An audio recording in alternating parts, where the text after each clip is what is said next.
محمد رسول اللہ کے پاس آ کے بیٹھتے ہیں ظاہری غلاظت والے لوگ، تو ان کی حمایت میں اللہ بولتا ہے کہ ان سے اپنی نظریں اور توجہ نہ ہٹا لینا، یہ دن رات تیرے رب کے طلبگار ہیں۔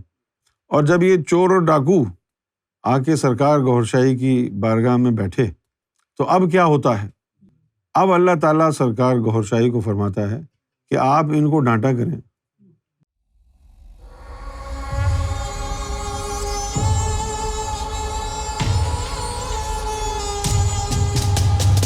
جب انسان پیدا ہوتا ہے تو جیسے ہی وہ ماں کے پیٹ سے باہر آتا ہے اور پہلی سانس لیتا ہے تو اس دنیا کی بدبو جو ہے اس کی ناک کے ذریعے اس کے جسم میں گھس جاتی ہے اور اس کی روحیں بے ہوش ہو جاتی اور بے ہوش رہتی، کیونکہ صرف سانس لینے کی بدبو سے اگر وہ بے ہوش ہو گئیں تو گناہوں کی بدبو سے کیا ہوش میں آ جائیں گی۔ اور یہاں انسان لگا رہتا ہے اس طرح کی عبادت میں جس کا روحوں کو کوئی فائدہ نہیں۔ عقل مند لوگ وہ ہوتے ہیں کہ جب ان کو کسی ہستی کا دامن مل جائے تو پھر وہ اپنی زندگی ان کے قدموں میں گزار دیں۔ اگر کسی ہستی کا دامن تھامنے کو مل گیا پھر بھی اگر وہ اپنی نارمل زندگی گزارتے رہے تو اس کے دو نقصانات ہوتے ہیں۔ ایک تو یہ کہ وہ ہستی یہ تاثر قائم کر لیتی ہے کہ یہ سنجیدہ نہیں ہے۔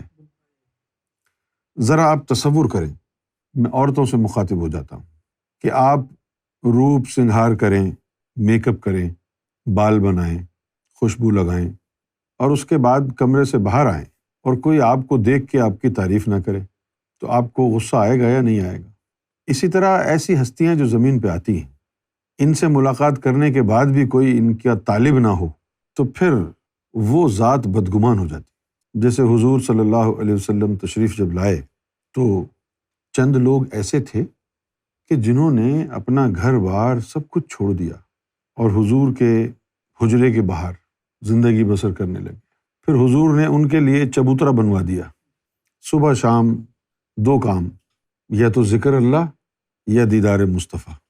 تو ان لوگوں کو تاریخ نے اصحاب صفا کا لقب دے کے یاد کیا ہے، اور حضور صلی اللہ علیہ وسلم بسا اوقات ان کے پاس آ کے ان کے درمیان بیٹھ جاتے۔ اب ظاہر ہے کہ وہ 1450 سال پہلے آج کے مقابلے میں ریت بھی زیادہ تھی، گرمی بھی زیادہ تھی، تو مٹی گرد اڑتی، ان کے بالوں میں چمٹ جاتی، پسینے آتے۔ 1450 سال پہلے تو کوئی ایئر کنڈیشن نہیں تھا، تو کتنی گرمی ہوتی ہوگی، کتنا حبس ہوتا ہوگا۔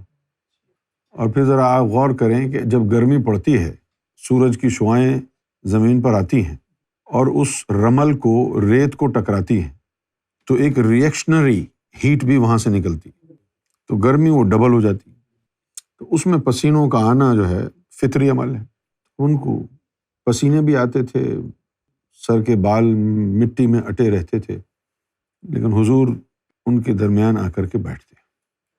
اب جو تبلیغ وغیرہ کا کام ہوتا، تو جیسے حضرت ابو بکر صدیق تھے، تبلیغ پہ لگے گئے، جیسے ہم آج کل جو ووکیبلری استعمال کرتے ہیں وہ ہے کہ مشن کا کام کرنا، آپ جا کے لوگوں کو مشن بتاتے ہیں، تو اس طرح وہ بھی مشن کا کام کرتے، تبلیغ کرتے اور بندوں کو پکڑ پکڑ کے لے کے آتے۔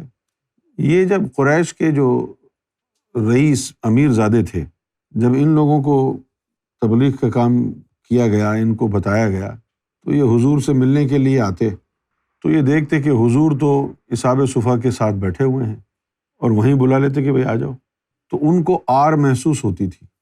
وہ جو قریش کے روسیا تھے، رئیس زادے تھے، وہ یہ کہتے تھے ہم ان گندے مندے لوگوں میں جا کے بیٹھ کے تو بات نہیں سنیں گے، آپ الگ سے ہم کو ٹائم دیں۔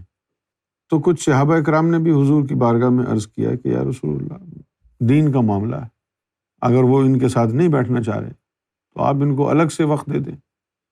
تو حضور کے حوالے سے قرآن میں یہ آیا ہے کہ وہ اسلام کی تبلیغ کے لیے حریص واقع ہوئے۔ آپ کا جی چاہتا تھا کہ زیادہ سے زیادہ لوگوں تک یہ پیغام پہنچ جائے۔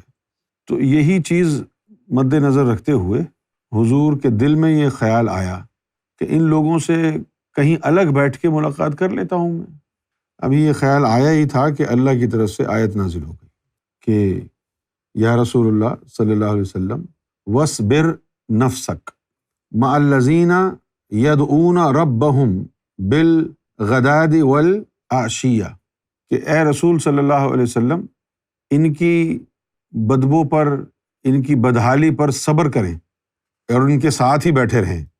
وَاصْبِرْ نَفْسَكَ مَعَ الَّذِينَ انہی لوگوں کے ساتھ جو ہے بیٹھے رہیں۔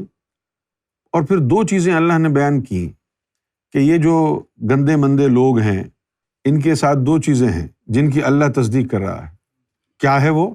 یدعون ربہم کہ یہ اپنے رب کو پکارتے ہیں۔ یہ تو ہے اس کا ترجمہ، یدعون پکارنا، یہ ترجمہ کرتے ہیں، لیکن ہم کو جو بتایا گیا ہے اس کا ترجمہ اور اس کا مطلب اللہ کی طرف سے وہ ہے یہاں پر یدعون ربہم۔ یدعون سے مراد ہے یہاں پر طلب، کہ یہ اللہ کے طلبگار ہیں۔ اب یہ جو یدعون کا جو لفظ ہے یہ دعوت سے نکلا ہے، تو دعوت کا مطلب ہوتا ہے انوائٹ کرنا۔ تو یہاں کہا گیا کہ یہ تیرے رب کے طلبگار ہیں۔ انہوں نے نہیں کہا، یہ اللہ نے کہا کہ یہ تیرے رب کے طلبگار ہیں۔ یریدون وجہہ، اور ان کا ارادہ یہ ہے کہ رب کے چہرے کو دیکھ لیں، یعنی رب کے طلبگار ہیں، اس کے دیدار کی خاطر بیٹھے ہیں۔ ہائے ہائے ہائے۔ پھر فرمایا کہ ولا تعدو، پھیر مت لینا، عیناک، اپنی آنکھوں کو، عنہم، یا رسول اللہ ان سے اپنی نظر نہ ہٹا لینا، تریدو زینت الحیات الدنیا، آپ کا یہ ارادہ تو ہو ہی نہیں سکتا کہ جو ظاہری دنیا کی جو زینت ان رئیسوں کے چہروں اور کپڑوں پر نظر آ رہی ہے آپ اسے متاثر ہو جائیں گے، ایسا تو مجھے لگتا نہیں ہے۔ اور پھر اس کے بعد یہ کہا حضور کو، اب یہ تو ڈیمانڈز اور فرمائشیں کر رہے ہیں نا کہ بھئی ہم کو اسلام کی دعوت دینی ہے تو الگ سے بیٹھ کے دو۔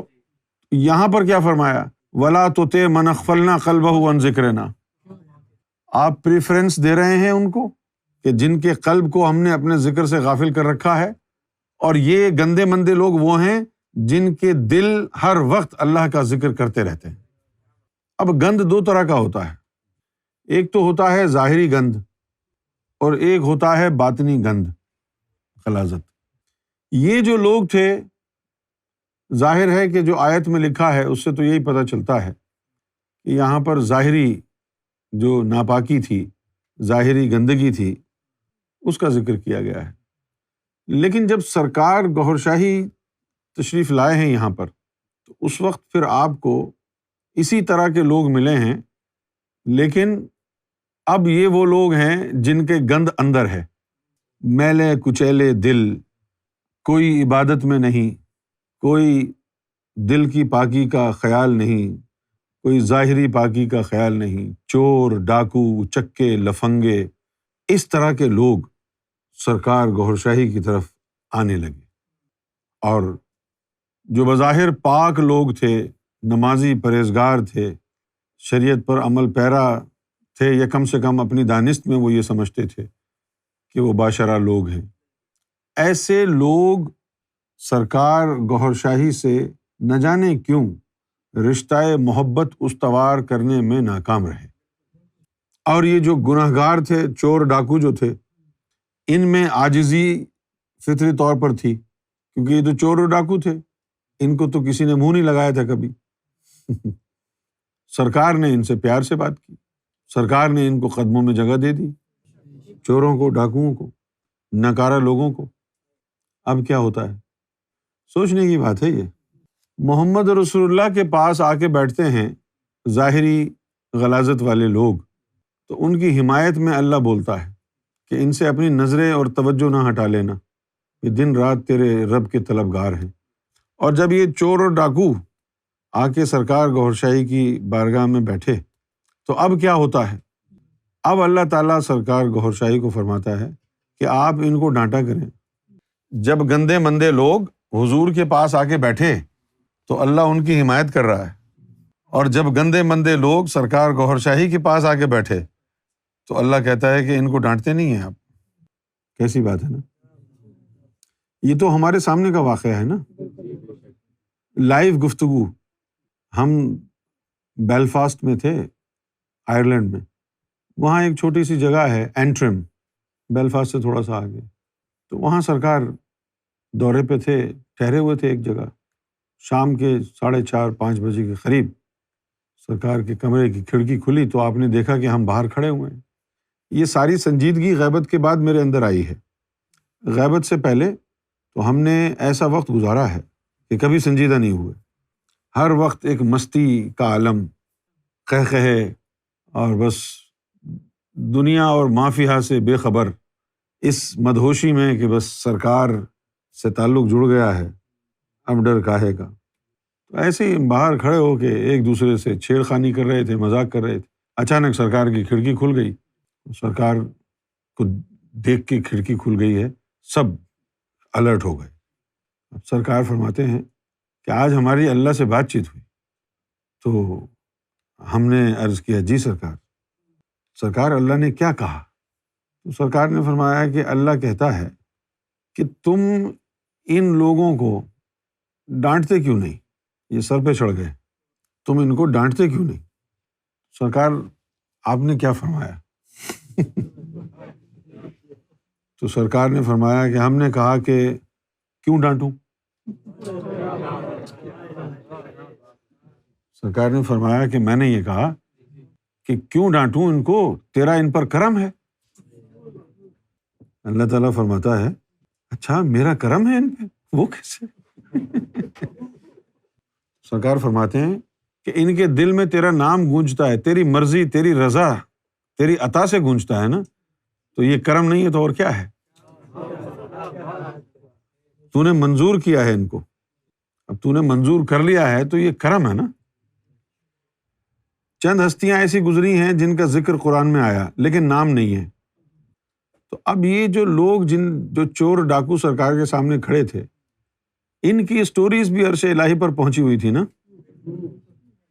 تبھی تو اللہ تعالیٰ پوچھ رہا ہے کہ ان کو تم ڈانٹتے نہیں. سرکار گوہر شاہی نے فرمایا کہ ہمارا جو مزاج ہے وہ ہر کام میں ایک جیسا ہے، دین ہو یا دنیا، سب کے ساتھ ایک جیسا ہے. سرکار نے فرمایا کہ ہم جب بندہ کوئی غلط کام کرتا ہے، گناہ کرتا ہے، تو ہم ڈانٹتے نہیں، ہم اس کو اور پیار دیتے ہیں. پھر وہ غلطی کرتا ہے تو ہم اس کو اور پیار دیتے ہیں. پھر وہ غلطی کرتا ہے تو پھر سوچتا ہے کہ یار مجھے اتنا پیار کرتے ہیں، کہیں ناراض نہ ہو جائیں.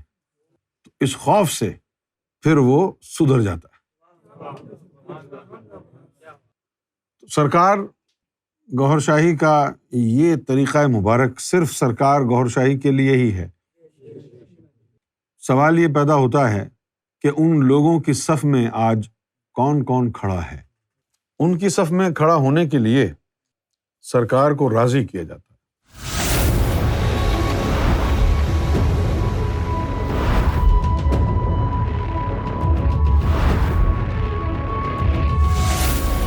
Amra TV, the place to connect with God.